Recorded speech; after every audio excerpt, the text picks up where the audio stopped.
Faly miarabantsika tsy avindray tonga eto amin'ny fampitinana ny lesona fahasivy izay anarantsika mijaniny herinandro iny indray isika. Misaotra an'Andriamanitra satria lehibe ny fahasoavany.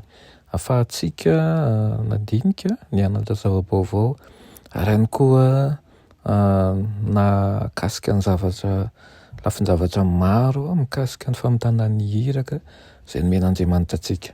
Alohan'ny derantsika amin'izany famitinana an'izany dia hivavaka.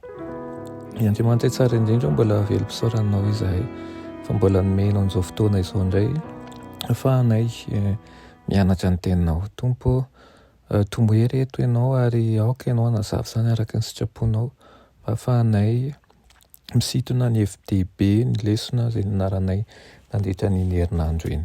Anaran'i Jesosy, amen. Lohateny lesona antsika moa dia manao hoe mamita ny hiraka amin'ireo manan-kery sy fahefana. Mamita ny hiraka amin'ireo manan-kery sy fahefana.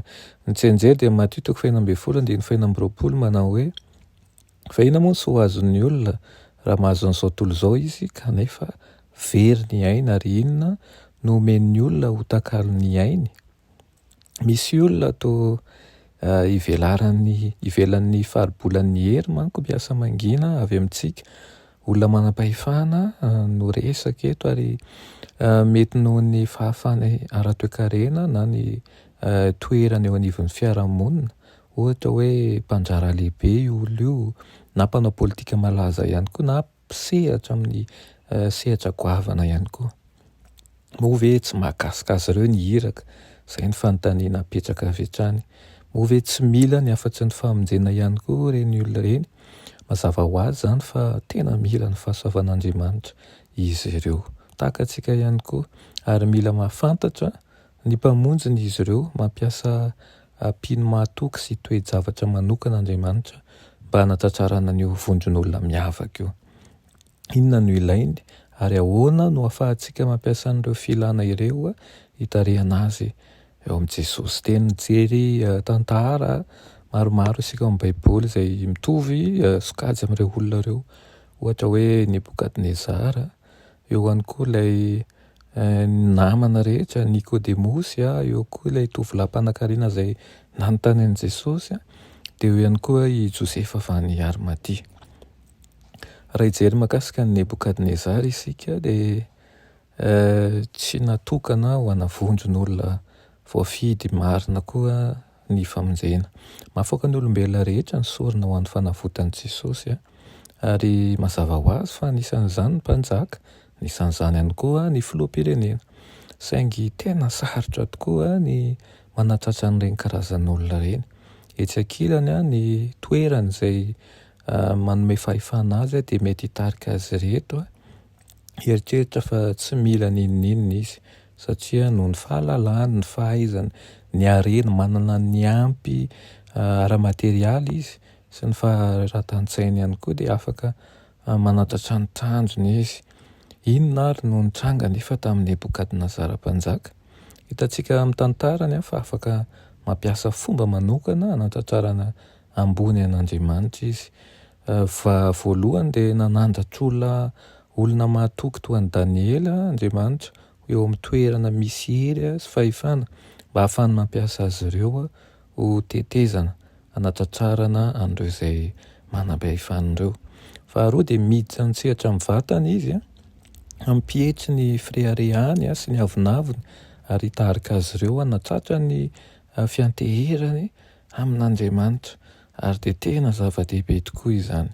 Raha mahakasika ny namana indray dia mpanjaka faharoa 5:7-20 manao hoe nefa ny amin'izao zavatra izao izy dia aoka avelan'i Jehovah ny heloky ny mpanomponao raha ny tompoko miditra ao an-tranony rinona hiankohoka ao ary mitena amin'ny tanako ka mba miankohoka ao an-tranony indrimoana aho raha miankohoka ao Jehovah ny hamela ny heloky ny mpanomponao amin'izay zavatra izany. Hitantsika ny tantara iny, ilay namana dia olona lehibe tany Siria izy io ary tamin'ny alalan'ny fampiasana zazavavy anankiray no nitondran'Andriamanitra azy teo amin'ny Elisa mpaminany mba hositraniny tamin'ny abokana. Tamin'izay fotoana izay dia nanolotra ny tenan'Andriamanitra namana ary nanapa-kevitra ny hanompo azy izy. voafetra nefa ny fahalalany an'Andriamanitra satria nila tany zakana mpondra roa izy vao afaka niankoaka taminy. Satria tokoa mantsy dia nonona tany Siria ny Andriamanitry rimona ary teo amin'ny Israely ny Andriamanitra marina. Koa dia nila nitondra tany amin'ny nitondra tany avy tany amin'ny Israely ho an'ny Damaskosy mihitsy izy mba hanomponan'Andriamanitra ny Israely. Izay no fahafantarany azy. Ny fangatahany faharoa dia ny fahafahana hanota. Fantany fa hifanohitra amin'ny finoana vaovao ny andraiky ny ara-politika ary tsy nananatra azy anefa Elisa satria sady tsy nanisy ny fahatsoany nahoana satria tena nila fotoana tokoa ny tombona manko namana. Nila fotoana ny saintsainana, fotoana izay ahafantarany amin'Andriamanitra, fotoana izay hiovana angamba mba hanampiana azy hitombo dia nitsidika ny Damaskosy Elisa taty aoriana. Ary izany fomba fiainana zany ahafahana ahafahantsika mieritreritra ihany koa ny amin'ny tokony fifandraisantsika amin'ireny namantsika mbola vaovao amin'ny Kristy ireny. Nijery ihany koa tsika mikasika ny Nikodemosy izay nila vonjy tamin'i Kristy tokoa na dia fantany aza fa avy amin'Andriamanitra ny fampianaran'i Jesosy dia nisalasala Nikodemosy. Ilay mpampianatra ny Israely ny anaiky ampahay-be maso fa mpanaradian'ilay mpampianatra ao Galilea izy. Avinavina ve zany? Fifikirana amin'ny toerana misy ny fahefana ve zany? Sa hoe fahatahorana ny fandavan'ny namana ihany koa? Tsy fantatsika ny tena antony fa ny voasoratra dia tena nanam-paharetana tamin'ny Andriamanitra. Nampiasainy mihitsy azy izy mba hamonjena ny ain'i Jesosy tamin'ny fotoan-tsarotra teo amin'ny asa fanompoana. Rehefa nahitan'i Jesosy izay nasandratra teo anelanelan'ny lanitra sy ny tany izy dia hoy izay tahaka nanandrantana Mosesy ny menarantany an'efitra dia i Nikodemosy dia fantany tsy salasalana fa nahitany mpamonjy izy. Tsy niraharahan'izay heverina azy tsony izy fa nanapa-kevitra hikarakara ny lany tamin'ny fandevenana an'i Jesosy. Nandroso hiaro azy Nikodemosy tsy môdimôdy sy be fanontaniana mihitsy izy fa nampahery ny finoan'ny mpianatra ka nampiasa ny harena nananany amin'ny fanampiana sy ny fanohanana ny fiangonana tany Jerosalema sy eo amin'ny fampandrosoana ny asan'ny filazantsara. Nijery ihany koa tsika mahakasika an'ilay tovolahy mpanan-karena izay nanontany an'i Jesosy. Maro kokoa ozy izy, maro kokoa amin'ny rameva va ozy izy ny ten'Andriamanitra ny miditra amin'ny vody ny fanjaitra. Mety ho voavonjy ve zany ny mpanan-karena? Etsy andanin'izany raha tsy hovonjena ny mpanan-karena izandray ara no avovonjeny. Andao raisina amin'ny ampahany na manan-karena toy inona aza ny olona dia tsy mahavidy ny famonjena ny famonjena ny fanahiny. Ankoatran'izay tsy nilaza Jesosy hoe tsy azo vonjena ny mpanan-karena fa hoy izy hoe sarotra ny hidiran'ny manan-karena amin'ny fanjakan'ny lanitra. Mila manary ny fananana viary ny mpanan-karena mba ahafahany manompa an'Andriamanitra amin'ny fony manontolo. Ny valiny dia tsy ihany koa fa ny harena dia mety ho fanakonana ny masonao izay manakana anao tsy hahita sy tsy hanome an'izay ilain'ny hafa. Na koa mety ho Andriamanitra izay ho ataonao lohalarana eo amin'ny fiainanao mihitsy zany noho izany mba hidiran'ny mpanan-karena ny fanjakan'ny lanitra dia tsy maintsy manova ny lahara-pahamehany izy ka mametraka amin'Andriamanitra ho lohalaharany.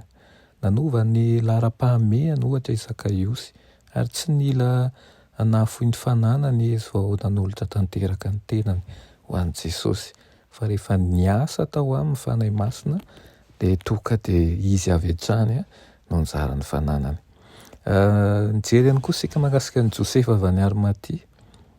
Nanambara-pahibe maso manko ny mampianatra Jesosy azy i Josefa rehefa nisy fahafahana na ahafahany nanao zavatra ho azy.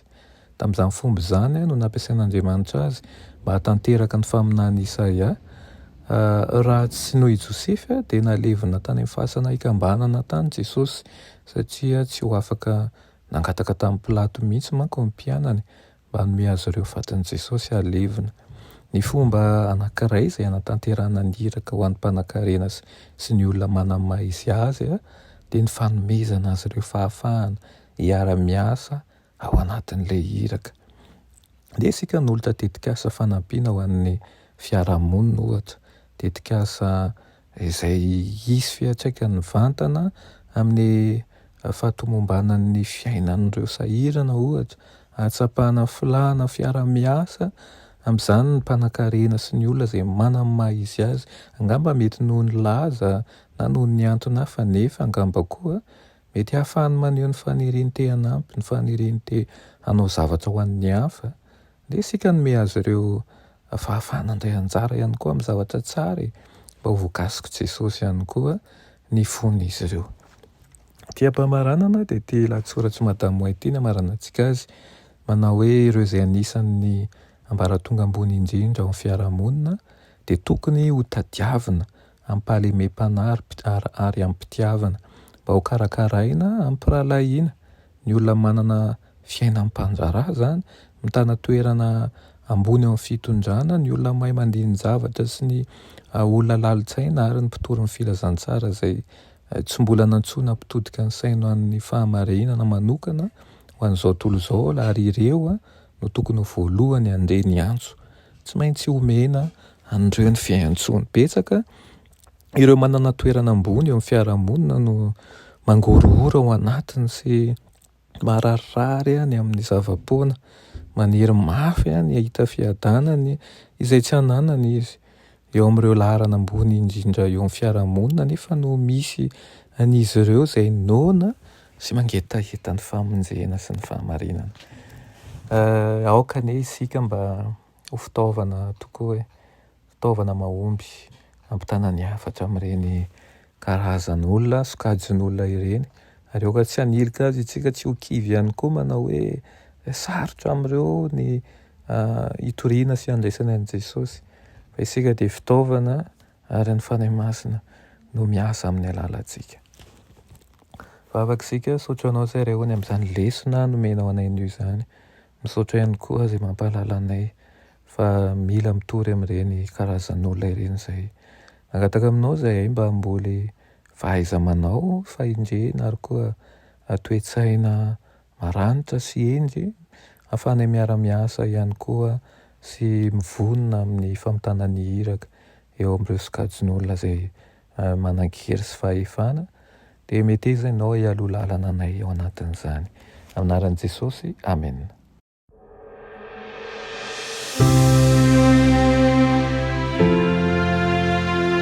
Mianatra eo an-tongotry Jesosy isan'andro.